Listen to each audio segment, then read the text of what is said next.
नाही झाला म्हणजे ट्रिपल क्रॉस झालाच नाही ना, मग ट्रेड घ्यायचा काही संबंध आहे का? मग विचारू पण नका कधी परत. तरी पण विचारून तर बघतो, असे पण असतात काय काय जण.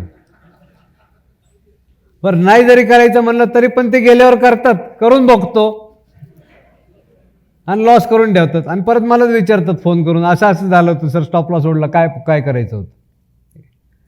तर जे काय आहे ते तुम्हाला व्यवस्थित सांगितलेलं आहे आणि लिहून दिलेलं आहे.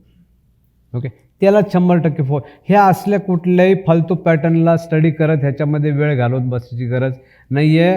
हा एकमेव फॅक्टर आहे जो सगळ्या प्रकारच्या ब्रेकआउटला एकदम इझिली पकडू शकतो. बघा, ही आजची सिल्वर काय दिसते? सिल्वर काय दिसते आजची? BTC मुवमेंट येणार का? नाही. हे पॉइंट कळले का? परत सांगू, BTC असेल नो ट्रेड, इंटरनॅशनल मार्केटला सुट्टी असेल no trade on the day of very important release, data release. तर डेटा रिलीजचं कॅलेंडर सांगतो, ज्या वेळेला मेजर काहीतरी न्यूज येणार आहे, 4-5 न्यूज आहे त्या दिवशी, त्यावेळेला ट्रेड अवॉइड करायचं. न्यूजच्या आधी 15 मिनिट तर स्टॉपच करून टाकायचं सगळं.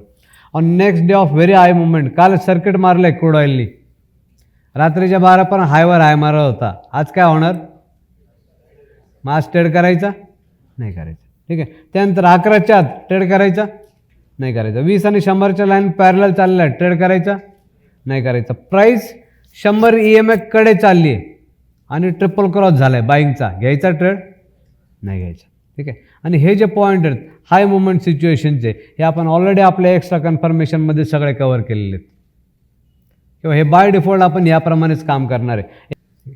मागे ज्यावेळेला मी ऑफिसमध्ये बॅच घ्यायचो ना, त्यावेळेला जस्ट असं पुढच्या चौकात जायला लागायचं. हॉटेल होतं तिकडे, जिकडे आम्ही लंचला जायचो, डायनिंग हॉल होतं आणि फुल गर्दी असायची तिकडे.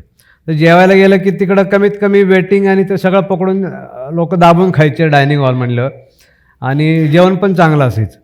ठीक आहे, कमीत कमी 1.5-1.25 तास तर जायचे. मी त्याला आधीच सांगून ठेवायचो की बाबा आमची एवढे माणसं येतात, 2 वाजता येतात, तू वेटिंगला आम्हाला काय लावू नको, तो आमच्यासाठी सीट ठेवतो. नंतर जरा ओळख झाल्यानंतर तो ठेवायला लागला, पण आधी तर वेटिंग असायचीच त्याची. ठीक आहे, तर एकदा काय झालं की त्यावेळेला ऑफिसमध्ये जेव्हा ट्रेनिंग असायचं 7-8-10 लोकांची बॅच असायची आणि ऑलमोस्ट पुण्यातले लोक असायचे, 1-2 कोणतरी असायचं बाहेरचं.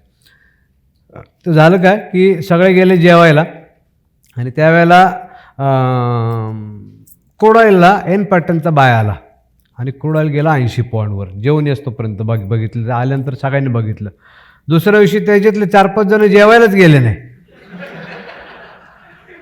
ते म्हणले आम्ही डाबा आणलाय सर, आम्ही इथंच बसून खातो. का अपॉर्च्युनिटी मिस नाही झाली पाहिजे, कळतंय का? त्याच्यासाठी आपलं लक्ष पाहिजे ना, नाही का? चहा प्यायला गेला, इकडे गेला, तिकडे गेला, त्याचा उपयोग नाही आहे. तुम्ही मार्केटच्या समोर बसून पण अलर्ट पाहिजे आणि न बसता पण अलर्ट पाहिजे. कारण किरकोळ सिग्नल जो आहे ना, तो जरी मिस झाला ना तरी आपली मोठी अपॉर्च्युनिटी सुटून जाऊ शकते, कळते?